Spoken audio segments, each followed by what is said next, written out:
여러분 안녕하십니까, 김만음입니다. 오늘은 8월 임시국회 마지막 날로요. 내일부터 문재인 정부 들어서 첫 정기국회가 막을 엽니다. 100일간의 입법전쟁, 예산전쟁에 돌입하는데요. 공수가 바뀐 여야가 첫 무대이자 지방선거로 가는 길목인 만큼 여야의 치열한 대립이 예상됩니다. 이 시간 정치권의 주요 현안과 정기국회 과제들 집중 진단해 보겠습니다. 정기국회 개막을 앞두고 국회로 관심이 모아지고 있습니다.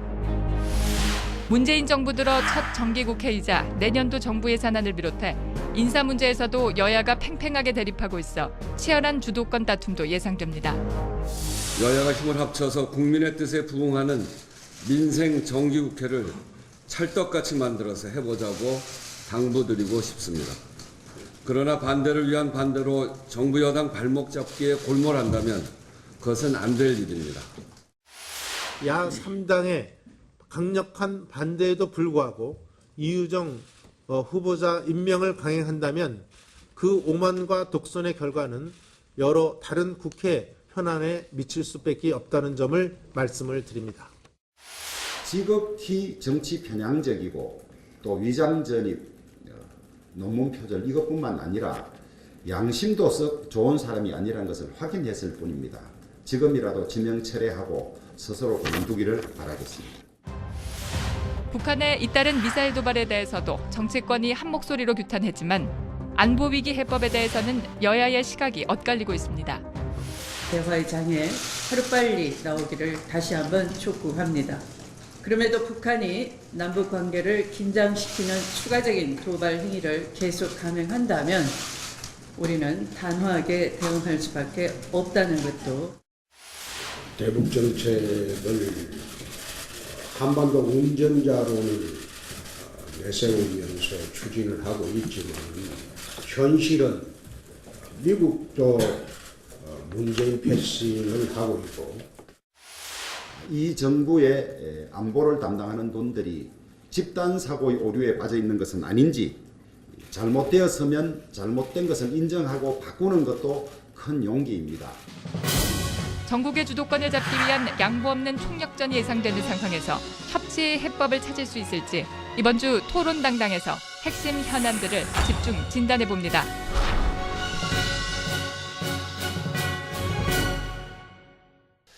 예, 오늘 토론을 위해서 나오신 분들 소개해드리겠습니다. 김형주 전 의원 나오셨습니다. 안녕하세요. 네, 조혜진 전 의원입니다. 반갑습니다. 유여의 자유한국당 최고위원이십니다. 네, 안녕하세요. 네, 세 분 어서 오십시오. 오늘 뭐 할 얘기가 많은데요. 네. 먼저 최근에 북한이 연거푸 지금 미사일을 발사했습니다. 26일, 29일 해가지고 지금 상당히 긴박하게 들어가고 있는데 뾰족하게 확실한 무슨 대안이 있는 것도 아니겠습니다만은 최근 상황에 대한 시각 또 어떤 대안이 필요한지 먼저 김영주 전 의원님. 네, 앞서 말씀드린 것처럼 26일 날 이어서 29일 날 예. 새벽 5시 57분에 평양 순안에서 지금 이제 북한에서는 화성 12형이라고 이렇게 확인을 하는 것 같은데 그랬죠. 예. 중거리 미사일 IRBM이 일본 홋카이도 동쪽까지 날아간 그런 상황이 있었습니다. 실제로 보통보다는 각도를 30도에서 45도, 즉 김정은 체제에 있어 가장 멀리 나간 그런 네. 탄도 미사일이라고 하는데요. 아침 5시 57분에 있고 바로 7시에 정부가 NSC 회의를 했고 정의용 실장 체제로 해서 대통령 보고를 드렸고 또 9시 넘어서는 우리 공군이 실무형으로 F-15K를 통해서 폭탄 투어야 하는 그런 실제적인 대응 태세를 갖추었습니다. 말하자면 우리 안보실장이 맥메스터 미국 백악관 안보보좌관과 통화를 하고 강경화 또 외교부 장관도 틸러슨 국무장관하고 같이 앞으로의 대북 관련된 제재를 강화하는 대책을 세우고 있기 때문에 네. 실제적으로 현 정부가 대화 기조를 갖고 있습니다만은 북한이 이런 강경 메시지를 계속 던짐으로 인해서 우리도 강경하게 대처할 수밖에 없다라고 하는 것이 문재인 대통령의 입장이고 우리 네. 정부의 입장이고 그것은 틀림없는 사실인 것 같습니다. 앞으로 사드 배치 부분을 포함해서 대북에 관한 어떤 억지력을 강화하는 또 실질적으로 어떤 그 말하자면 비대칭적 전술 네. 부분도 한층 더 강화하라는 그런 지시가 있는 만큼 좀 더 긴박한 전국에 대해서 이 정부가 나름대로 최선을 다하는 거 아닌가 그렇게 평가하고 있습니다. 네, 조진 의원님. 예. 북한의 태도. 최근 우리 정부가 대처하는 것에 대해서 뭐 공감하시는 거 어떻습니까? 정부 대응도 좀 그렇고 미국의 대응도 그렇고 북한의 그 핵 보유를 위한 그냥 일방적인 독주를 제동을 거는데 별 이게 효력을 발휘를 못하고 있는 것 같습니다. 네. 미국 정부도 사실은 그 최근에 그 우리 한미 UFG 훈련 기간 동안에 북한이 좀 더 자제하는 듯한 모습을 보이면서 트럼프 대통령도 김정은이가 조금 현명해진 것 같다 뭐 이런 약간 유화적인 네, 표현도 동북 쪽에 하고 단거리 쏘고 했을 때 그렇게 얘기했죠. 예, 그렇게 이야기했고 우리 정부도 청와대가 그걸 단거리 탄도미사일이 아니고 방사포라고 초기에 이야기하면서 전략적 도발이 아니다라고 약간 이제 의미를 좀 다운시키면서 좀 유화적으로 했는데 네. 전혀 뭐 예상치 않게 오히려 그걸 갖다가 좀 뭐 비웃듯이 한미의 그런 입장을 비웃듯이 더 세게 가버렸습니다. 그러니까 지난번에 그 북한이 그 괌을 향해서 네 발을 포격을 하겠다고 그랬죠. 했던 걸 포위 갖다가 포격하겠다. 예, 네. 그걸 실질적으로 방향만 틀리지 실질적으로 그걸 갖다가 이행하는 그런 도발을 해가지고 미국이나 우리 대한민국의 반응이 어떻든 간에 또는 유엔을 중심으로 한 국제 제재가 어떻게 압박을 해오든 간에 북한 김정은 체제는 핵을 확실하게 보유해가지고 그걸 기정사실화해서 미국과 협상에 나서는 그때까지는 뭐 앞뒤 안 보고 무조건 간다라는 걸 보여주고 있고 이 한미 양 동맹 체제의 제재가 별로 효과를 발휘하지 못하고 있어가지고 국민들이 굉장히 불안한 것 같습니다. 네.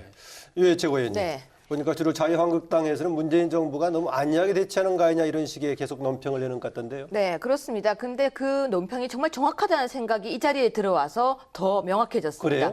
방금 민주당에서 나오신 김영주 의원님께서 이렇게 말씀하셨습니다. 나름대로 대처를 잘하고 있다라고요. 근데 그게 바로 지금 정부와 민주당의 입장이 아닌가 싶습니다. 나름대로 잘하고 있다라고 굉장히 안일하게 대처를 하고 있는데 국민들과 또 자유한국당에서 볼 때는 절대 잘하고 있는 게 아니죠. 특히 바로 대선 때 그때 토론에서 나왔을 때 주적이 누구냐라고 하니까 대답을 못했던 그 모습 그리고 나중에 정말로 그 안보에 관해서 우리를 믿어달라고 했지만 지금 미사일이 한두 번이 날라오는 게 아닙니다. 미사일이 날라올 때 공교롭게도 2번이나 휴가를 갔었거든요. 얼마나 지금 안일하게 나름대로 대처를 하고 있다고 생각을 하면은 네. 이런 모습을 보이고 있을까. 특히 네. 지금도 계속 대화를 하겠다라고 모습만 보이고 있는데 아유, 그 어느 정도 해야지. 지금은 안보가 아주 심각한 상황이 아닐까. 자유한국당의 입장이 지금 아주 명확한 것 같습니다. 네. 아무래도 김영주 전 의원 약간 얘기를 듣고 넘어갈 것 같네요. 네. 무슨 뭐 주적 개념은 지난번에 토론에 많이 이제 이야기를 했었고 네. 우리의 적이다. 하지만 주적이란 개념 자체는 이미 뭐 국방 배스에도 들어갔다 놨다 이건 별도의 문제인 것 같고요. 네. 기본적으로 대통령께서 어떤 그 군 통수권자의 위치를 명확하게 하고 있다라는 부분이고 실제적으로 보면은 여러 가지 최근에 들어서 북의 도발이 잦아진 건 사실입니다만은 실질적으로 뭐 그렇다 보면 이제 뭐 제가 이전 정권에 대한 얘기를 비교한다는 건 좀 그렇긴 합니다만은 결국 미국과의 관계나 이런 면에 있어서도 과거에도 코리아 패싱과 같은 그런 부분들은 분명히 있어 왔습니다. 오히려 현재와 같은 어떤 독자적인 문재인 정부의 기조가 훨씬 더 미국 정부로 하여금 실질적인 어떤 대화를 할 수 있는 계기를 더 마련할 수도 있다. 저는 그렇게 생각을 하고요. 네. 짧게 하겠습니다. 네, 좋습니다.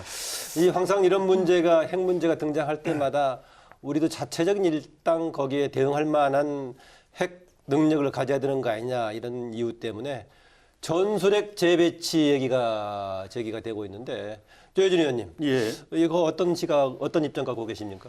저 지난 28일 그 문재인 대통령께서 그 국방부 그 업무보고를 업무보고요. 받으면서 예. 그동안에 한 해에 45조인가를 국방 예산으로 집어넣으면서 그렇게 오랫동안 정부 그 예산 지원을 해왔는데 뭐 했느냐? 왜 아직도 우리 독자 능력으로 북한을 제압을 못하느냐, 예. 한미 동맹에 왜 의존해야 되느냐 이런 지적을 하셨는데. 제가 보기에는 그 재래식 전쟁을 한다면은 네. 미국이 빠지고 우리하고 북한하고 1대1로 하더라도 저는 전력상 우리가 이길 수 있다고 봅니다. 네. 근데 일찍 그거는 이제 경제적인 격차가 워낙 많이 나버렸기 때문에 북한이 아무리 투자할 여력도 없지만은 국방비 투자를 한다 하더라도 우리보다 압도적으로 낮고 그래서 재래식 전쟁에서는 북한이 한국을 이길 수 없다는 걸 일찍 판단하고서 그걸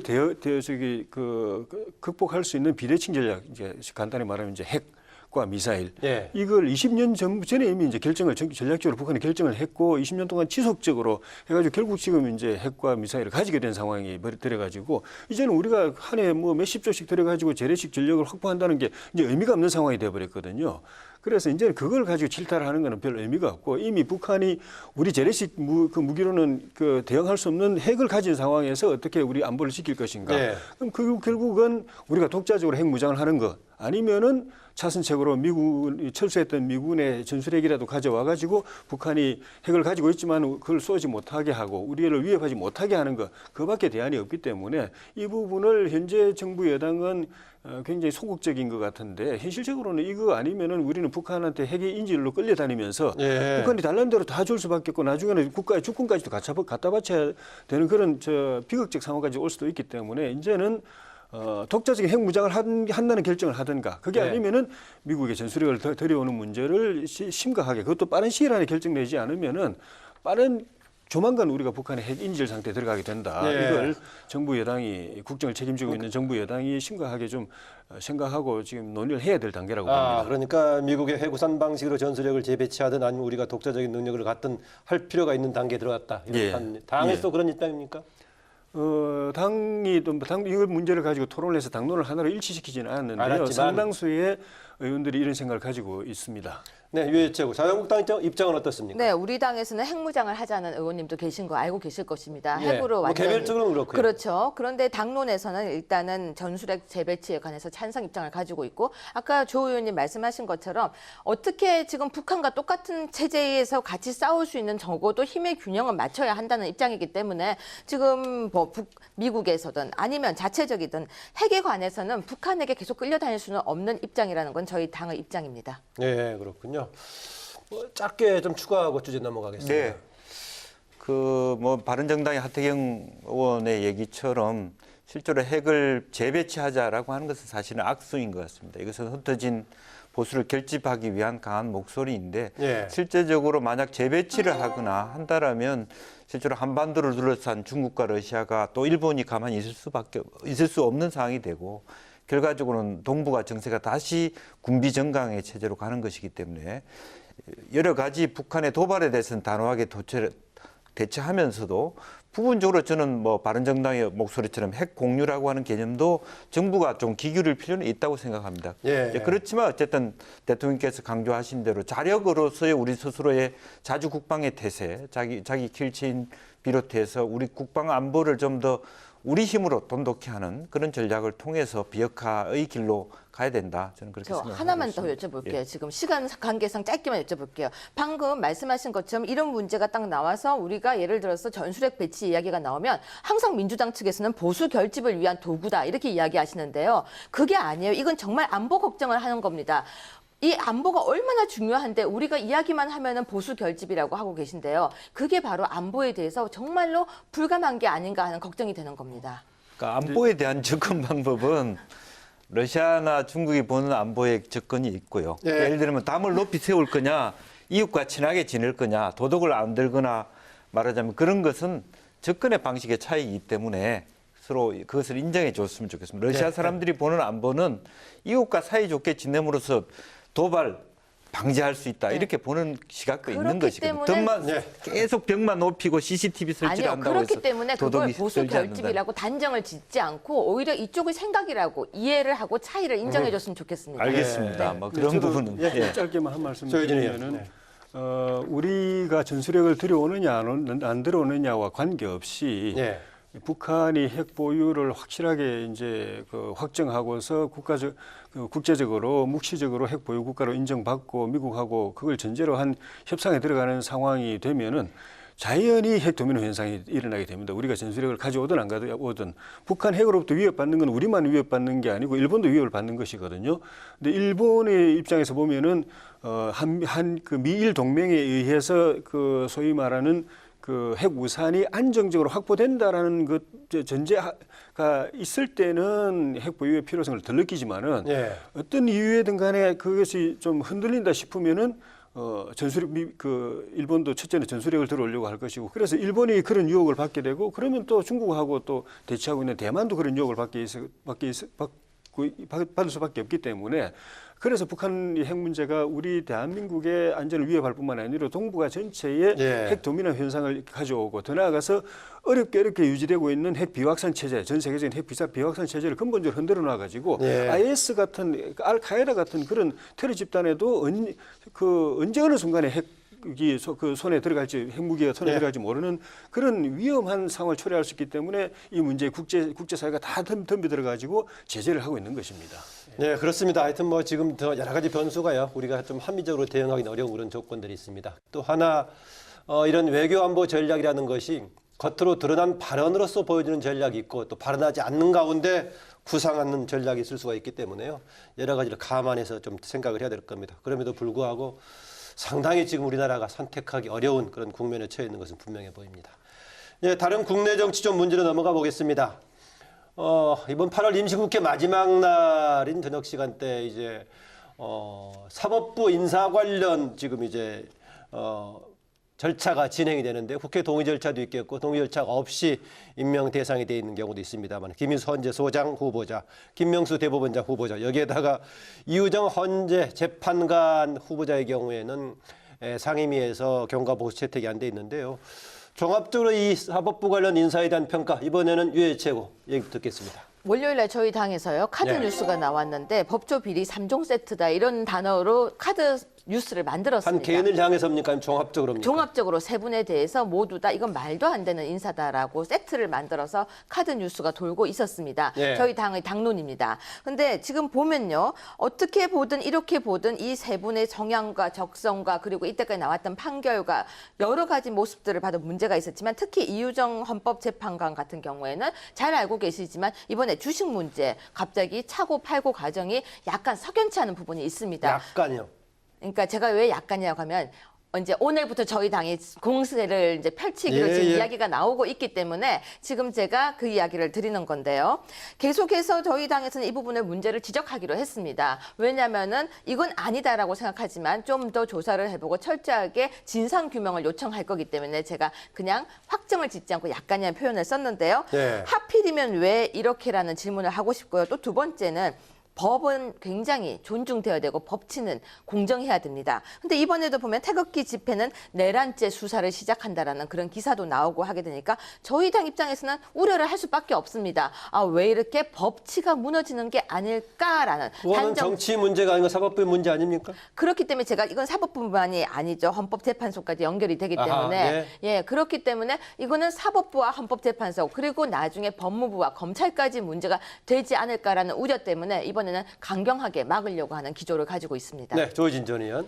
예, 그 법조 3종 세트라고 무적기 3종 세트라고 표현도 하셨는데 세 분 다 사실은 우리 보수 정당 입장에서 볼 때는 쉽게 동의해주기 어려운 부분이 있습니다.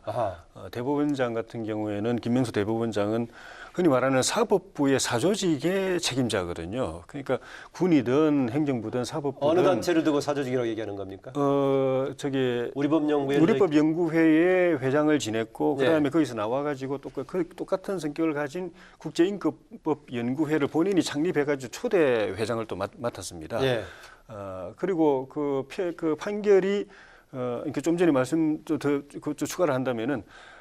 공조직에서 사조직을 별도의 사조직이 있다라고 하는 거는 군이든 예. 군의 하나의 폐해가 군의 엘리트들이 뭉친 집단이기 때문에 엘리트라는 거는 탓할 것 아닙니다. 그렇지만은 그것이 그 국가를 위해서 헌신해야 될 공조직이 그 안에 별도의 개인을 중심으로 한 조직이 있다는 것 자체가 그 조직의 예. 기강과 실세를 완전히 무너뜨리기 때문에 우리가 잘못 해체를 시켰던 것인데 사법부에 그 대한 연구 모임이 상당히 그런 사조직이라고 할 만큼한 역할을 해왔습니까? 그렇죠. 이제 그러니까 그 법원에서 공적으로 만든 뭐 법원 행정처라든가 무슨 연구 공적으로 형성된 단체가 아니거든요. 개개인이 모여가지고 만든 단체니까 사조직인 거죠. 법원에 부속된 공적으로 설립해가지고 그 법원장이 임명한 그런 단체가 아니라 뜻이 맞은 사람들끼리 모인 그런 이제 단체이기 때문에 사조직이에요. 그래서 문제가 있는 것이고 그것도 이 김명수 대법원장 후보자의 판결이 굉장히 좀 진보적인 성향이 강했습니다. 예를 들면 정부가 불법 법의 노조라고 결정했던 전교조에 대해서 합법이라는 취지의 이제 판결을 내린다든가 또 군 내에서 동성애를 갖다가 이게 처벌하는 군형법을 잘못됐다고 이제 이야기한다든가 이런 이제 성향도 있고 공정과 중립이 생명인 사법부의 수장으로서 그런 점에서 문제가 있지 않은가 하는 게 있고 또 그 김일성 헌법재판소장도 이제 정치적 편향 형성 때문에 계속 지금 인준이 지금 이루어지지 않고 있는 상황이고 이유정 헌법재판관은 이런 정치적 편향 형성에다가 개인적 또 도덕적 논란까지 지금 굉장히 많이 제기되고 있거든요. 그 재산 형성 과정이라든가 뭐 그런 여러 가지 개인적 도덕성의 의혹 제기되는 부분들이 있기 때문에 이런 부분을 한 분 한 분을 놓고 보면은 적어도 야당으로서는 쉽게 동의해주기 어려운 부분이 있다. 그래서 임시 정기국회 때 이분들의 이주정 재판관은 국회 인준이 동의가 필요 없지만은 국민들이 어떻게 바라볼까 이것이 중요한 이슈가 될 것 같습니다. 보니까 두 분 다 상당히 좀 비판적으로 부정적인 점 지적을 해주셨는데 조혜진 전 의원은 정치적 편향성 문제도 좀 지적을 하군요. 어떻게 받아들이십니까? 저는 그러니까 그동안에 했던 대체로 물론 이제 법조계라든지 판단을 내리는 재판관들이 대체로 보수적 성향을 가지는 거고 그건 특히 잘못된 것은 아니라고 보여집니다. 이제 그럼에도 불구하고 기존에도 일종의 조금 편향이 있었다. 대신 그게 보수 편향이었다. 이런 얘기군요. 그래서 그 편향을 그러한 보수 편향을 보편적이라고 선정한다면 그와 다른 입장은 다 좌편향이라고 본다든지 잘못됐다고 본다든지 이런 논리적 오류가 있는 거 아닌가. 결국 자유민주주의에서도 좌우가 존재하고 정권을 교체하는 이유는 사실은 그러면서 사실은 이런 입장이 너무 치우쳤다면 이런 입장도 다시 들어오면서 균형을 맞춰가는 체제라고 보여지는데 예컨대 아까 우리 유치교께서 내란죄 태극기 집회에 왜 내란죄 하는데 독일 같은 경우는 국가보안법이요. 실제로 극우와 극자 모두에게 적용됩니다. 사실은. 그런 면에서 내란이라고 하는 것이 실제로 보면 어떤 탄핵을 집행하는 사람들을 군이 나와서 말하자면 계엄령을 선포하라 이런 건 내란죄가 될 수 있는 거거든요. 분명히 국민들이 많이 봤습니다. 지난번 태극기 집회나 말하자면 탄핵 반대 집회에서 군은 뭐하냐? 빨리 구태타 이렇게 얘기하는 것은 굉장히 위험한 얘기거든요. 사실 그런 부분에 대해서 법조에서는 자다 우를 떠나서 객관적인 측면을 볼 수 있고 우리나라는 그동안에 사실은 남한이라고 하면 북과 대체했다는 입장에서 사실은 어쩔 수 없이 정치적 상황이 보수적일 수밖에 없는 것은 인정해요. 그러나 그동안에 균형 잡힌 입장에서 본다면 국가보안법이라고 국가를 지킨다라고 하는 건 꼭 자만 문제가 되는 그런 것은 아닐 수 있다. 이번의 사태에 대해서는 그런 면에서 좀 균형 잡힌 시각이 필요하다라고 보고요. 물론 뭐 김명수 재판관, 김일수 재판관 정치적 말하자면 개인적인 성향이 독특할 수 있습니다. 그럼에도 불구하고 우리나라는 자유심중주의라고 하는 재판관 본인이 갖고 있는 합리적 중심이 있다고 보여집니다. 그 권위를 존중하는 것이 사실은 국가의 어떤 국민 구성원들이 해야 될 부분이고요. 다만 이유정 말하자면 의 경우에는 자신의 어떤 재산 형성 과정에 국민의 눈높이에 문제가 있다면 그거는 청와대와 대통령이 판단해야 될 문제가 아닌가 그렇게 생각합니다. 이건 제가 약간 보충을 해야 될 것 같습니다. 왜냐하면 아까 말씀하셨다시피 태극기 집회가 그럼 내란죄 여부를 따질 만한 필요성이 있다라고 말씀을 하신다면 우리나라는 내란죄 같은 경우에는요. 전두환, 노태우 전 대통령 그리고 이석기 전 의원 같은 경우만 적용이 되었습니다. 또 하나는 민주노총에서 한 위원장이 소요죄로 기소가 되었음에도 불구하고 인정이 되지 않았습니다. 내란죄라는 것은 그렇게 가벼운 범죄가 절대 아닙니다. 그래서 과연 태극기를 이렇게 내란죄로 수사할 수 있는가는 작은 문제, 우리가 법을 적용시키는 과정에서는 아주 큰 문제입니다. 그런데 방금 말씀하셨다시피 이제 좌평양, 우평양 이런 말씀을 하셨는데 얼마 전에요. 추미애 당대표께서는 과거 한 전 총리의 재판의 결과에 대한 부정하는 말씀을 하셨습니다. 그랬기 때문에 그렇게 재판에 대한 부정을 하는 이번 정부가, 이번 민주당이 이렇게 혹시라도 김희수 재판소장이라든지 이런 부분을 구성을 하게 되니까 우측의 생각을 가지고 있는 사람들은 이거 뭐야? 그러면은 우리는 이렇게 막을 수밖에 없는 입장이라는 걸 고려해 주시기를 부탁드리겠습니다. 뭐 사회적인 변화의 시기에는 여러 가지 쟁점들이 같이 법하고 관련될 수밖에 없습니다만은 다른 한편으로는 최근에 우리 정치 사안들이 너무 또 사법적인 쟁점이 되는 것도 그렇게 바람직해 보이지는 않는데 좀 불가피한 측면도 있어 보이긴 합니다. 주제를 좀 넘어가겠습니다. 지금 문재인 정부가 출범해서 얼마 전에 100일이 지났고 4개월이 지금 다 돼가는 시점인데요. 100일을 전후해서 많은 평가들도 있었습니다. 하여튼 뭐 4개월이 다 돼가는 시점에 문재인 정부 그동안의 4개월 가까운 동안에 종합해 봤을 때 어떻게 평가하시는지, 물론 지지도로 봤을 때는 70%에서 80%대 높은 지지를 보이고 있는데 아주 긍정적으로 평가해 줄 만한 부분, 아쉬웠던 부분 두 측면에서 얘기를 해주시기 바랍니다. 이번에는 조혜진 전 의원 먼저 해주시죠. 예, 그 대통령께서 앞장서서 솔선해서 겸손한 모습, 또 눈높이를 국민의 눈높이를 맞춰서 낮추는 모습, 또 탈권위적인 모습을 보여준 것이 참신하고 또 신선했다고 생각이 듭니다. 그리고 그것이 또 대통령과 그 가족들이 보여주는 그런 모습들이 국민들에게 준 그 잔잔한 감동, 이런 것도 새로운 대통령 문화의 한 부분이고, 또 정부의 지지율이 좀 전에 말씀하신 대로 그렇게 높게 올라가게 된 중요한 요인 중에 하나라고 생각이 드는데, 아쉬운 부분이 있다면은 그 대통령이 공약한 사항이라고 해서 100% 국민이 다 동의해 준 건 아니거든요. 예. 예를 들면 이명박 대통령이 대운하를 핵심 공약으로 했는데 그걸 야당은 그리고 대통령이 됐는데 야당은 그건 국민 뜻이 아니라고 그러면서 막았지 않습니까? 그리고 대통령이 그 당시 대통령이 이걸 갖다가 포기했지 않습니까? 예. 그런 것인데 내가 공약한 거기 때문에 이건 국민에 약속한 거기 때문에 무조건 해야 된다고 하고 앞뒤 생각하지 않고 또 야당과 이견을 절충하지 않고 막 그 일방적으로 밀어붙이는 것들이 지금 현재 여야 관계도 나쁘게 만들고 또 앞으로 국정 운영의 동력이 계속 유지될 수 있을 것인가 하는 그런 밀어붙인다는 얘기는 협치에 반하는 방향 같기도 하네요. 제가 말씀드리고 싶은 부분이 대통령께서 공약하신 굉장히 중요한 국정 운영의 기조가 협치였는데 이렇게 하는 바람에 협치의 틀이 다 깨져버려 가지고 조기에 여야 대치 국면으로 지금 100일밖에 안 지났는데 허니문도 생각할 시간도 없이 벌써 이제 여야 대치 국면이 가버리고 새로 이번에 당대표로 복귀한 안철수 대표까지도 선명 야당을 벌써 이야기를 하고 있고 야당 간에 정부를 어떻게 비판 견제할 것인가를 두고 서로 선명 경쟁을 벌이는 구도가 빨리 가버렸습니다. 이거는 국정의 어떤 그 협력적 운영이라든가 또 국론의 또 결집이라든가 국민 통합이라든가 이런 측면에서는 굉장히 안 좋은 거거든요.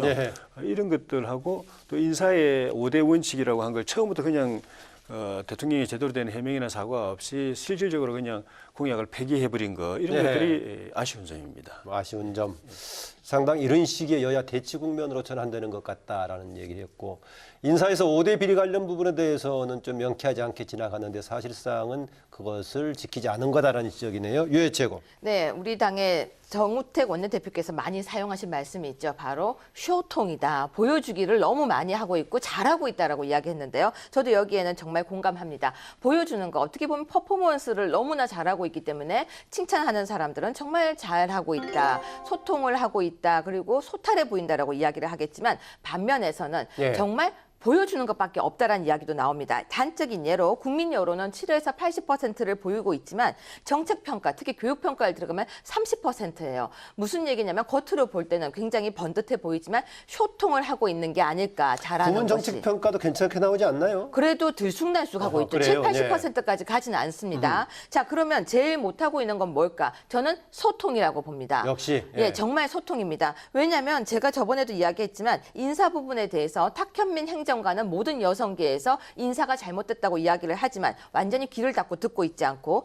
또 지금 법조에 관련된 대법원장과 헌법재판관 등에 관해서도 국민들이 정말 원하는 눈높이를 맞추는 소통은 부족한 것이 아닐까. 또 야당과의 관계에서도 방금 우리 조 의원님께서 말씀하셨다시피 소통보다는 앞으로 걸어가는 어떻게 보면 무소불위의 모습, 본인을 지지하는 사람들과는 소통을 하지만 다른 사람, 반대편 사람들과는 진짜 제대로 된 불통을 보여주는 게 아닐까라는 판단을 저는 하게 되었습니다. 네, 조혜진 전 의원에서 유해 지역으로 옮길수록 비판의 강도가 좀 더 세졌네요. 네. 원래 질문은 어쨌든 이 정부의 초기를 어떻게 볼 거냐 하는 거였는데요. 국민들로 하여금 그 권위주의 체제에서 탈권위주의 체제로 또 경호나 여러 가지 측면에 있어서 국민과 한껏 더 가까워진 모습, 또 그리고 청와대 내부에서도 공개를 할 정도로 어떻게 일을 하는가 하는 것들을 많이 보여주는 그런 모습들, 살가운 모습들, 또 현장을 많이 다니고 또 안보 문제에 있어서도 최선을 다하는 어떤 모습들은 국민들이 높게 평가하고 있다고 생각합니다. 부분적으로 저도 좀 이제 보충해야 될 것들은 예. 결국에는 시스템과 제도가 아닌가 싶습니다. 인사 시스템이나 다른 현재 공약이 되고 있는 부분에 대해서. 그래서 이번 정기국회가 굉장히 중요해졌는데요. 법 제도적인 개혁을 통해서 대통령이 얘기해 왔던 것들을 공약해 왔던 걸 하나하나 내실해 가는 것, 그리고 당청 관계를 더욱더 강화시켜서 한 방향 정렬로 가는 것 중요하다고 보고요. 또 여소야대 정국인 만큼 야당을 존중하고 함께 협치해 가는 모습들도 정말 좀 더 많이 전폭적으로 청와대가 또 대통령께서 고민해야 될 지점이라고 보여집니다. 예. 이제 야권에 있어서도 조금 더 반대를 위한 반대보다는 조금 더 새로운 패러다임으로 국민을 중심에 놓고 서로 협조하는, 협치라고 하는 건 여당만 해야 되고 대통령만 해야 되는 모습은 아니지 않습니까? 예. 야당도 함께 기울여 줬으면 좋겠다는 생각을 갖습니다. 그렇습니다. 그런데 이제 구체적으로는 이번 정기국회에 임하게 되면서 정부의 많은 과제들이 등장할 건데요. 당장 이번에 제기될 여러 가지 사안들이 있죠. 이른바 문재인 케어로 불리는 건강보험 보장성 강화를 위한 쪽 방향 예산안도 지금 429조인가에 제출이 돼 있는 상황이고 조세 정책도 지금 논란이 되고 있는데 당장 무엇이 가장 큰 쟁점이 될 것 같습니까? 조혜진 전 의원. 일단 정치적으로 많이 맞부딪힐 것 같습니다. 어느 부분들이 원래가 정치적으로 컨트롤에서. 원래가 이 국회에서 여야가 가장 격돌하는 걸 시기적으로 보면은 새 정부 출범 직후 그리고 이제 대선 직전, 대선 직전은 당연히 이제 그 대선에서 이기기 위해서 서로 호재와 악재를 놓고 뭐 싸우게 돼 있고, 그다음 또 하나가 좀 전에 말씀드린 이제 새 정부 출범한 직후인데 이번에 이제 그런 시기입니다. 왜 그러냐 하면은 정부 여당은 정부 여당대로 국정의 주도권을 조기에 딱 확보하기 위해서 지난 정부에 대한 평가와 심판, 이제 지금 정부 용어로 한다면 이제 적폐 심판에 이제 치중할 것이고.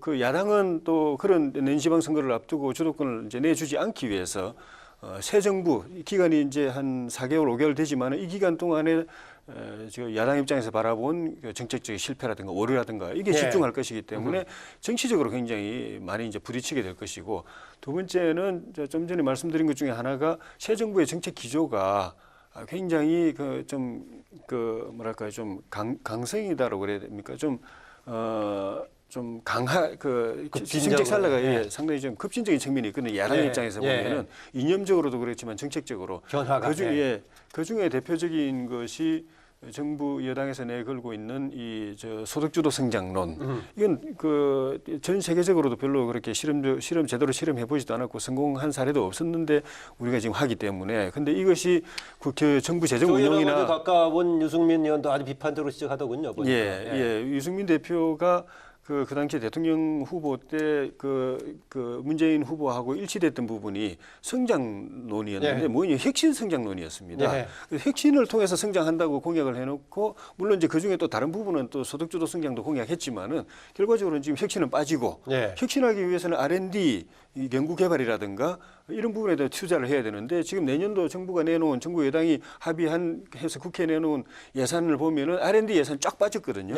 성장 동력, 혁신을 통한 성장 동력이 굉장히 어려운 상황이어서 이 부분, 이 국정 기조를 예산 기조, 정부 재정 집행 기조를 과연 소득주도 성장론으로 가도 되느냐 안 되느냐를 격렬하게 싸워가지고 그게 예산 집행 지금 정부에서 넘어온 거는 그 소득주도 성장을 토대로 해가지고 복지 분배 쪽으로 집중적인 예산을 편성해가지고 지금 가져왔는데 야당이 그대로 통과시켜준다면은 정부의 재정 기조를 인정해주는 거고 아니면 막아낼 것이기 때문에 여기에서 격렬한 이 충돌이 있을 것 같습니다. 지금 현재 쟁점이 되는 것은 특히 세법이라든지 소득주도 성장 같은 경우는 이제 패러다임을 어떻게 볼 거냐, 이제 또 조세의 정의를 어떻게 볼 거냐에 따라 좀 다소 토론이 이렇게 달라질 수 있다고 봅니다. 현재 우리 정부가 내세우고 있는 것은 소득의 문제에 있어서 재분배의 문제로 많이 보고 있는데요. 결과적으로 양극화에 대해서 지금 말씀하신 대로 429조, 430조를 어떻게 쓰는 것이 양극화를 줄여낼 것이냐 하는 거고, 앞으로 미래혁신, 4차 산업혁명이라고 하는 거에 있었을 때는 사실 솔직히 하면 일자리는 줄어들 수밖에 없고 기계화, 자동화 될 수밖에 없기 때문에 그 부분들에 대해서 한 개인의 질적 역량을 강화할 수밖에 없다. 이제 그렇기 때문에 사람에 대한 투자, 사람에 대한 우선을 집중할 수밖에 없다라고 하는 부분이 현 정부의 조세 원칙이나 말하자면 국가 예산의 어떤 배치의 문제입니다. 근데 과거의 패러다임, 낡은 패러다임을 보면 왜 복지 포퓰리즘을 하냐 이렇게 보는 것이기 때문에 좀 더 깊이 있는 학문적 또 말하는 정치적 쟁론과 토론이 저는 더 필요하다고 보여져요. 예. 이미 핀란드 같은 나라에서는 부분적으로는 이런 부분들을 먼저 성장하고 아동수당이나 청년수당이나 이런 것을 하는 이유는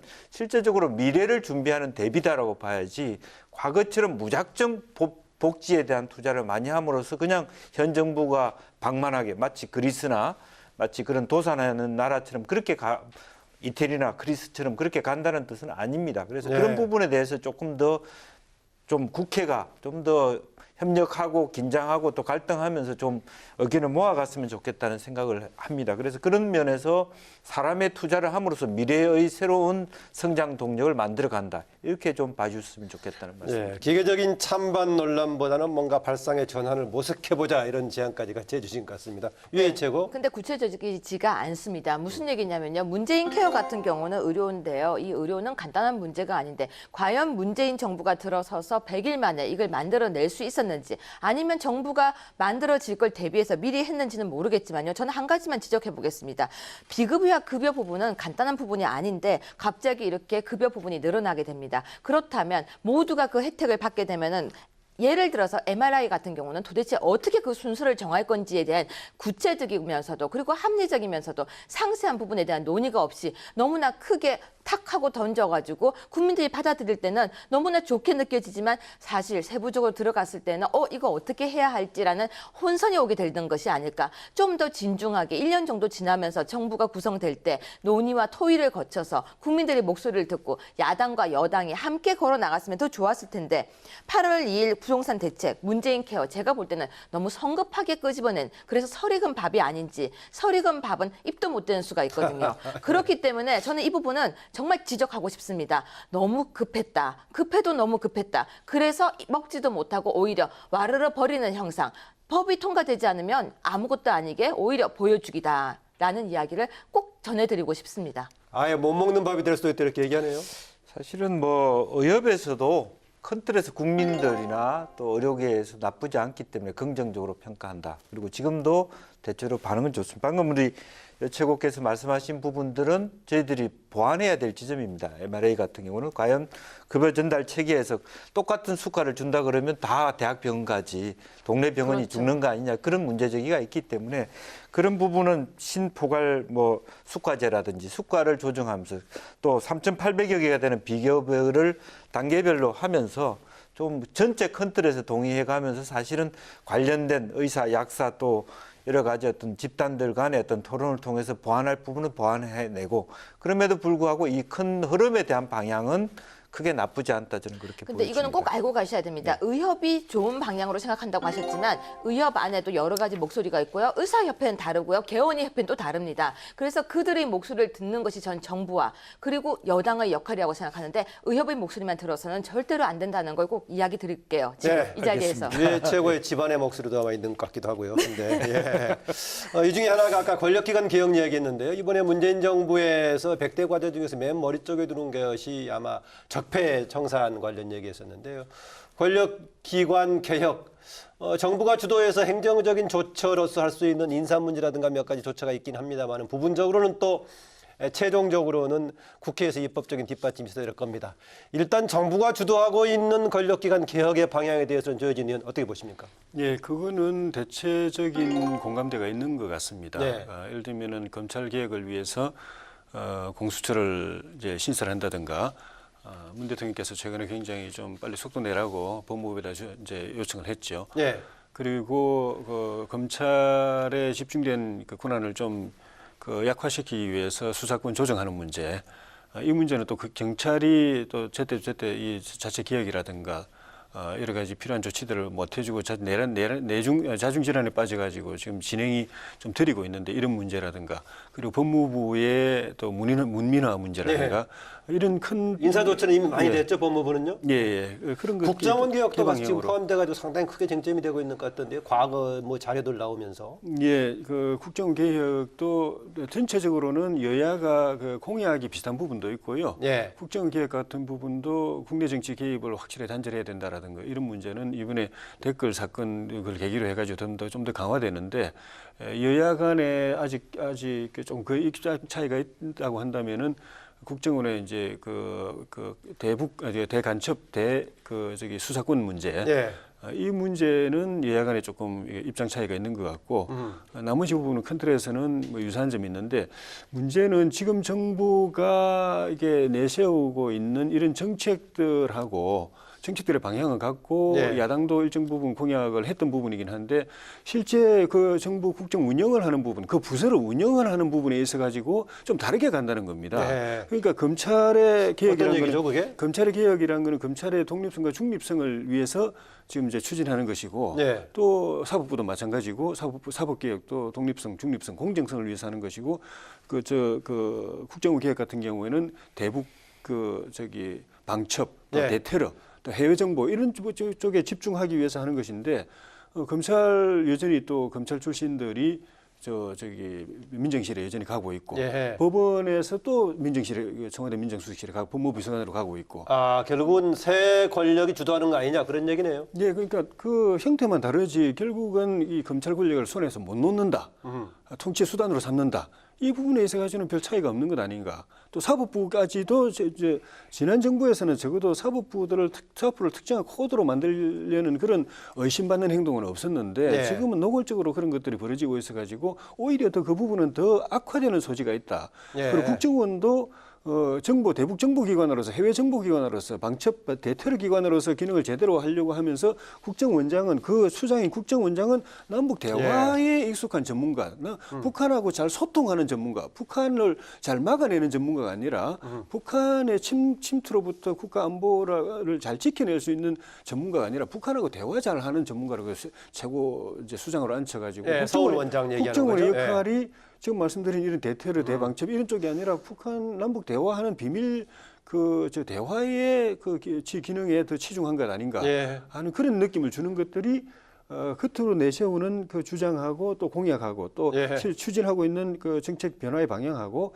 너무 좀 틀리다. 이 부분에서 좀 혼선이 생겨서 이 부분은 뭔가 조정이 되지 않으면은 개혁의 동력에도 좀 지장을 주지 않을까 하는 그런 우려가 듭니다. 아, 조혜진 의원의 지금 얘기가 상당히 논쟁의 여지가 있어 보이는 부분이긴 하네요. 지금 얘기가 그동안의 정권의 도구처럼 돼 있었던 권력기관을 바꾸자라는 것인데 그게 여야 관계만 바뀔 뿐이지 또 뒤바뀌는 거 아니냐 뭐 그런 얘기입니다. 어떻게 보십니까? 지금 이제 단기적으로 보면 이제 전 정부의 문제점 또 더군다나 앞전 그 박근혜 전 대통령의 탄핵이 있었기 때문에 예. 또 그 전 정부의 댓글 문제가 여전히 이제 쟁론이 되고 재판이 되기 때문에 여지가 좀 커 보입니다. 이제 그건. 그런 예. 부분에 대해서 정리를 안 할 수 없는 입장이라는 건 맞는 것 같습니다. 그러다 보니까 말하는 정치적 오해의 소지도 분명히 있을 수 있다. 저는 그렇게 보여집니다. 그럼에도 불구하고 저는 어떤 옹호를 떠나서 국정원이고 검찰이고 제 방향으로 자기 역할을 하기 위한 과제 아니겠습니까? 그것을 저는 현 정부도 좀 더 많이 노력해야 된다고 봅니다. 국민들로부터 중립성이고 객관성을 가지는 그야말로 어떤 국민 주권의 새로운 정부를 명실공히 만들어 가려면 그런 오히려 불쑥시킬 수 있는 행동을 해야 되고요. 예. 더군다나 그 국정원 같은 경우도 사실은 과거에 보면 중국의 연영성이나 이런 북한 인접 지역에 있어서 굉장히 많은 첩파 활동을 했거든요. 그런 기능들이 거의 다 죽어 있습니다. 그래서 북한과의 대화 채널도 필요하고 북한의 어떤 그 여러 가지 정보를 캐낼 수 있는 집단도 분명히 필요합니다. 또 경우에 따라 국내에서도 그런 대북 관련된 어떤 간첩 활동을 적발해내는 그런 기구도 필요하거든요. 예. 그래서 그런 어떤 정확한 자기의 어떤 역할, 사명을 통해서 자기가 거듭나는 그런 과정이 필요하지 과거의 문제점을 털어낸다고 해서 국정원이 제대로 간다. 저는 그렇게 보지 않거든요. 예. 그런 면에서 좀 더 자기가 뭘 해야 되느냐 하는 사명 위주의 어떤 생각들을 가지는 게 저는 맞다라고 보고 예. 또 검찰의 경우에도 지금 문무일 검찰총장이 잘하고 있다고 봅니다. 무조건 새 정부에서 검찰총장이 됐으니까 경찰하고 합의해서 공수권 이렇게 수사권 넘겨주겠다 이런 얘기보다는 검찰의 입장을 최대한 반영하면서도 어떻게 그동안에 문제가 됐던 부분들을 개선할 것이냐 예. 그렇게 얘기하는 것이 정말 진정한 의미에서의 어떤 법치 체제를 만들어가는 과정이 아니냐 이제 그렇게 생각이 됩니다. 그래서 밀어붙이기보다는 자기 입장들을 잘 추스리면서 군 개혁도 마찬가지라고 예. 보여지거든요. 무조건 과거의 어떤 뭐 척패 문제를 걷어내다시피 하는 어떤 그런 것은 국민들로 하여금 또 편가르기를 낳기 때문에 그런 것으로부터 빨리 탈출하는 것이 이 정부가 성공하는 하나의 지름길이다라는 것을 저도 말씀드리고 싶습니다. 권력기관 개혁에 있어가지고 과거의 것을 터는 것에만 초점을 둘 것이 아니라 미래에 대한 방향, 대안으로 가는 것이 필요하다라는 좀 보완점까지 지적을 김영주 의원이 해주셨습니다. 유해채고. 네, 되게 옳은 말씀을 해주셔가지고요. 제가 네. 그냥 간단하게 요약만 하겠습니다. 소를 누가 키워야 되는데요. 소는 아무도 키우고 있지 않습니다. 계속 막사를 어떻게 짓고 우산은 어떻게 짓고 소는 어떤 걸 사고 그래서 우리는 어떻게 키울 거고 소 안 키우는 집도 있습니다. 예, 그래서 계속 계획만 하고 있는데 소를 키워야 우리가 지금 그래도 잘 지내죠. 그래서 이제는 정부가 소를 좀 키워주기를 어떻게 키울 건지 연구하지 네. 말고 키우는 정부가 되기를 부탁드릴게요. 압축적으로 뭐 이번 이 주제에 관해서는 김영주 의원이 얘기를 아주 말끔하게 해주시니까 아주 화해롭게 끝난 것 같습니다. 제가 하나만 추가로 그러세요. 말씀드리면 이번 짧게 좀 해주시고요. 국정원 부분은 이번 정부에서 확실하게 개혁 또는 정리를 해줬으면 좋겠습니다. 국정원 국정원의 부분은, 역할, 네. 국정원은 정보기관이다, 테러 방지기관이다. 이 부분을 정확하게 해줬으면 좋겠어요. 그러니까 지금까지는 국정원이 대북 정보를 많이 가지고 있으니까 그게 예. 북한하고 비밀 접촉하는데 정보를 많이 이용할 수 있어서 좋지 않을까 해가지고 그런 역할을 계속 맡겼는데 그 굉장히 비정상적이 파행적이었거든요. 그것이 가져온 부작용도 굉장히 컸습니다. 이제는 이제 종식해야 되고 북한 대화 남북 대화 필요합니다. 그리고 비밀 접촉도 필요합니다. 예. 협상도 필요합니다. 그거는 통일부에다가 확실하게 이관하고 거기에 필요한 정보는 국정원이 가지고 있는 정보를 가져와서 활용을 하도록 해야 되고 예. 국정원 북한의 정보를 파악하고 북한으로부터 대한민국을 지켜내고 북한의 침입을 막아내는 북한에 하고 최전방에 서서 싸우는 사람들한테 그쪽하고 잘 지내라, 그쪽하고 대화해라, 그쪽하고 무슨 협상해라는 역할을 갖다 이중적으로 맡기면은 이 사람들 헷갈려 버립니다. 네. 흑금속 사건 아시죠? 이중 간첩 사건이거든요. 네. 이쪽 간첩인데 이쪽의 롤을 미션을 갖다가 수행하려고 저쪽하고 이야기하다 보니까 이쪽 그 정보를 저쪽에다 흘리게 됩니다. 그랬죠. 예. 그걸 이쪽에서 나중에 처음에는 이용하다가 나중에 딱 상황이 바뀌니까 데려와 가지고 너 저쪽 간첩이지 하고 취재를 한 것 아닙니까? 예. 지금 우리 정보 그 기관 요원이면서 북한하고 또 대화까지 하는 사람들은 그런 정체성에 위험한 상황에 빠뜨린 거기 때문에 예. 정보기관은 정보기관이고 대방첩기관은 방첩기관이고 그게 국정원의 정체성이고 예. 대북 대화와 협상과 접촉은 통일부자가 두는 거예요. 그걸 두는 이런 그게 진정한 개혁인데 예. 그걸 이 정부가 좀 해줬으면 좋겠습니다. 예. 국정원 개혁의 방향까지 조혜진 전 의원이 상당히 상세하게 얘기해 주었습니다. 지금 각 정당들이 지도부를 개편하고 또 혁신위도 가동시키고 있고 하는데요. 지금 벌써부터 내년 지방선거를 향한 여러 가지 움직임이 좀 이렇게 나오고 있습니다. 지방선거 이전에 과연 현재 특히 야권을 포함해 야권을 중심으로 해서 정당들이 재편될 소지가 있느냐, 아니면 재편이 아니라고 하더라도 연대 같은 게 형성될 가능성이 있느냐, 이런 논의가 되고 있는데요. 가장 1차적으로는 자유한국당과 바른정당 얘기가 많이 되고 있는데, 자유한국당의 최고위원이신 유해최고 어떻습니까? 네, 제가 당에서 뭐 내부적으로 이런저런 정비를 하면은 바른정당과 같이 갈 수 있다는 얘기 나오는데 진행이 되고 있습니까? 네, 이 질문에 대한 답을 해드리기 위해서 질문을 하고 왔는데요. 네. 일단은 연대는 합당은 없습니다. 받아들이는 것은 있다라고 원래는 합니다. 와라. 그렇죠. 그런데 여기에서 이 입장입니다. 내년 지방선거까지 바른정당과 국민의당이 있을 거라고 확실히 보지는 않는다. 죄송해요. 그렇기 때문에 정말로 그때까지 존재할지 아닐지에 대한 걸 아직 모르는 이 와중에 네. 문제는 열어놓겠다. 들어오는 사람은 받아주겠다라는 게 자유한국당의 입장입니다. 네, 뭐 굳이 신경 쓰지 않겠다. 원래는 알아, 이런 얘기네요. 조혜진 의원. 지금 문재인 대통령의 지지율이 높지만은 내년 지방선거 때 되면 지금보다는 떨어질 겁니다. 네. 그럼에도 불구하고 지금처럼 야당이 야대임에도 과반 의석을 가지고 있지만 세 당 또는 정의당까지 포함하면 네 당이지만은 네. 중도 보수 야당까지만 하면은 이제 세 당이 이렇게 나눠져 있는 구조에서는 문재인 정부의 지지율이 지방선거에 떨어져도 문재인 정부 무조건 이기게 돼 있습니다. 야당이 쪼개져 있으면, 해보나 네. 말합니다. 수도권은 무조건 싹쓸이하게 돼 있고 자유와 보수 정당의 기반이라고 하는 영남에서도 세 당이 각자 후보 내면은요 네. 절반 가량은 민주당에 그냥 앉아서 어부지로 가져가게 되어 있습니다. 여기에 이 야 3당의 고민이 있는 것이고 그래서 그 연대 통합에 대해서 그 부정적이었던 홍준표 대표께서 지금 그 부분에 대해서 여는 이야기를 하는 게 그 당장 본인 문제거든요. 저기 지방선거에서 별로 신경 안 쓰고 있다라는데요. 지방선거에서 참패하게 되면 당 대표 내놔야 되지 않습니까? 당 대표 내놓으면 본인도 국회의원도 아니기 때문에 정치 공간이 사라집니다. 정치 생명이 일시적으로 정지되게 됩니다. 그래서 본인도 이게 그 내키는지 안 내키는지 모르겠지만 현실적으로는 내년 지방선거에서 성과를 내야 되고 그러려면은 표를 모아야 되고 모으기 위해서는 뭐 합당은 아니라도 후보 연대라도 후보 단위라도 해야 되고 표가 안 갈라지게 해야 되고 네. 그러려면 그 전 단계에서 정책 연대라도 해야 된다. 이 부분은 홍준표 대표나 또 바른정당이나 국민의당 안철수 대표나 다 공이 느끼고 있는 것인데 지금 시점상 지금 벌써부터 그 이야기 하기엔 좀 이르다. 그러다 보면 오히려 표가 안 모이고 흩어질 염려가 있다 하기 때문에 이 행보 조절을 하고 있는 것이죠. 네. 안철수 대표도 그걸 생각 안 하고 있다고 하면서도 토를 달았지 않습니까? 현재는 그건 다 세 당이 다 마찬가지거든요. 네. 현재는 네. 생각 안 현재는. 하고 있고 계획 없다. 그건 맞는 말입니다. 근데 지방선거 바른정당 입장에서 다가오면 봤을 때도 자유한국당도 현재는 그런 상황인데 그때까지 어떻게 될지 벌써부터 이제 모르겠다. 운을 떼고 있는 거죠 지금. 예, 알겠습니다. 이 부분은 김영주 의원은 뭐 주로 제 편이 야당과 관련된 문제이니까 어떻게 보면 좀 한 발 비껴 서 있을 수도 있습니다. 그러나 또 하나 전국 운영은 협치해서 여소 야대 국면이기 때문에 그런데 그런 전문가 입장에서 봤을 때 상황이 어떻게 정리될 것 같습니까? 우선은 그러니까 모든 현재 정당이 긴장 관계와 어떤 변수로 이합 집산이 되는가를 내년 지방선거를 앞두고 고려하지 않을 수 없다고 봅니다.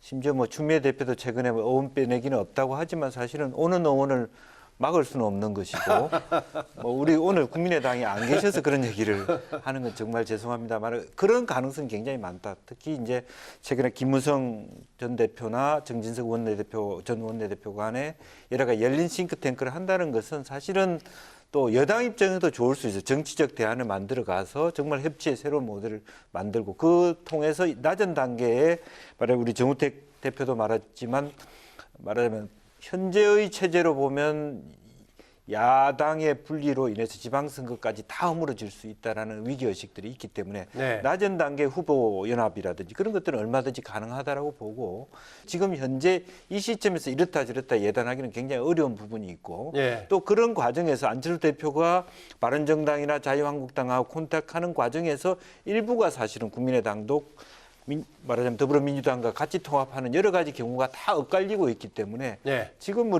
이렇다 저렇다고 얘기하기는 어렵다. 다만 어쨌든 지방선거를 앞두고 여러 가지 바른정당과 국민의당 내부가 흔들리는 건 분명한 사실일 것이다. 그렇게 보여집니다. 네, 세 분 얘기 종합하면 여러 가지 변수가 있어 보이네요. 조혜진 의원에 따르면은 문재인 정부 현 상태만큼 지지율을 유지하기는 쉽지 않을 것이다. 거기에 따른 야당의 새로운 기회. 그러나 다야 구도에서는 좀 복잡한 문제가 생길 것이다라고 봤고 유해 최고는 현재 3당 4당을 구성하고 있는 바른정당과 국민의당의 질을 어떻게 될지 모르겠다라는 얘기고요. 김영주 의원이 보기에 따라서 지금 그것뿐만이 아니라 여러 가지 변수가 생겼다. 안철수 대표 체제가 된 국민의당이 다른 정당 체제도 흔들 소지가 있어 보이기도 한다. 또 밖에서 움직이고 있는 김무성 전 대표라든가 정진석 의원 등이 움직이는 것은 현 보수정당의 새로운 구심점 혹시 역할을 하려고 하는 거 아니냐 이런 얘기가 나오고 있습니다. 이런 건 좀 더 지켜보기로 하고요. 오늘의 주제는 아무래도 바로 이제 진행이 될 문재인 정부 들어 처음 진행이 되는 정기국회 과제들에 관한 얘기였었는데 정기국회에서 주목해볼 부분 각 당에서요. 또 주문하고 싶은 부분 포함해가지고 마지막 얘기를 듣겠습니다. 이 부분은 조혜진 의원께서 먼저 하시겠습니까? 예, 정부 여당은 좀 한숨을 좀 돌리고 그 템포를 좀 조절했으면 좋겠습니다. 지금까지 정말 그 앞뒤 안 보고 막 달려왔는데 이렇게 하면은 여야 간의 정책적인 양극화가 너무 심해져 가지고 타협도 어렵고 절충도 어렵습니다. 근데 그 정부 여당이 과반수 의석이라고 하더라도 국회법 때문에 어려운데 지금 120몇 석밖에 안 되는 상황이기 때문에 이렇게 해서는 그런 정책들을 뒷받침해 줘야 될 입법과 예산이 국회에서 통과될 수가 없습니다. 그래서 분명한 메시지를 국민에게 던진 거, 우리 새 정부의 지향점은 이거다, 국정 기조는 이거다, 주요 과제는 이거다라고 던진 거 해서 그래서 국민들로 하여금 한번 고민하게 해준 거, 그리고 약속을 1차적으로 지킨 거까지 만족하시고 그걸 실행하는 과정에서는 야당하고 협의하고 협상하고 타협하고 그리고 또 협치하는 쪽으로 이 정기국회를 계기로 해가지고 국정 기조를 좀 조정을 했으면 좋겠고요. 예. 야당은 야당대로 이 정부가 이렇게 일방 독주하는 걸 갖다가 그냥 방치해가지고 뭐 잘 되면 좋은데 안보 문제, 경제 문제, 복지 문제 이런 부분에서 이 재정 누수 문제, 적자 문제 이런 것들이 나중에 후유증이 생기면은 예. 야당이 견제 제대로 못한 잘못을 책임을 져야 되거든요. 견제를 왜 못했느냐 나눠져 있어가지고 분리돼 있어 분열돼 있어서 못했다고 하면 더 국민들에게 예. 얼굴을 들 수 없기 때문에 그런 부분에 있어서는 야권이 서로 정책 연대도 하고 해가지고 야당으로서 비판 견제의 기능, 국정의 중심을 잡아주는 기능을 이번 정기국회에서 제대로 해줬으면 좋겠다는 생각이 듭니다. 네, 정부 여당에 대해서는 차분한 자세, 야당은 책임 있는 자세를 주문했군요. 유해 최고. 네, 여당은 이제 독선적인 질주를 좀 멈추고 이번에 말씀과 그 맥락을 같이 하는데요. 좀 대화의 자세를 가지고 임해야 될 것 같고요. 자유한국당은 이제 여당이 아니라는 것을 확실하게 깨닫고 강한 야당의 모습으로 태어나야 될 것 같습니다. 100일이 지났음에도 불구하고 아직도 약한 모습이라는 이야기가 계속 들리고 있습니다. 강한 야당의 모습으로 임해야 될 것 같습니다. 네, 김영주 전 의원. 그렇게 강하면서 약한 모습이라고 얘기하면 안 되죠. 더 강해져야지 야당이 됩니다. 우선 어쨌든 안보 또 경제 민생 다 어렵습니다. 어려운 상황에서 새 정부가 만들어졌고 또 많은 국민이 걱정과 지원이 함께 있다는 걸 무겁게 대통령을 비롯해 청와대와 현 여당도 함께 무겁게 느껴야 될 것 같고요. 그동안의 추경이나 인사청문회에 많은 비판 속에서도 야당들이 협조했다는 것을 분명히 인식할 필요는 있을 것 같습니다. 인정하고 좀 더 우리가 초안을 만들어낸 예산안이나 또 정부가 공약으로 만든 어떤 부분에 대한 필요한 어떤 입법 또 법을 바꾸는 문제에 있어서도 초당적으로 국회에서 논의를 잘 했으면 좋겠고 특히 여당이 더 많이 겸손해졌으면 좋겠다는 바람을 하고 그러면 사실은 자연스럽게 궁극적으로는 국민을 더 이상 고통스럽게 하지 않는 그런 청와대, 대통령 네. 또 국회가 됐으면 좋겠다는 말씀드립니다. 예, 초반 진행 과정에서 몇 가지 서로의 논쟁점도 있었습니다만은 결론으로 가면서 의견이 되게 수렴하는 방향이어서 바람직한 방향으로 간 것 같습니다. 오늘 여기서 마쳐야 할 것 같습니다. 김영주 전 의원, 조혜진 전 의원, 자유한국당의 유해 최고위원이었습니다. 세 분 고맙습니다. 네, 각종 법안과 예산안이 심사되어 오른 이번 정기국회요. 여야의 격돌이 불가피한 점이 있을 겁니다. 쟁점을 두고 치열하게 부딪히더라도 협치의 정신을 토대로 해서 상대를 존중하고 합의점을 찾아가는 국회의 모습 기대합니다. 토론당당 오늘 여기서 마무리하겠습니다. 고맙습니다.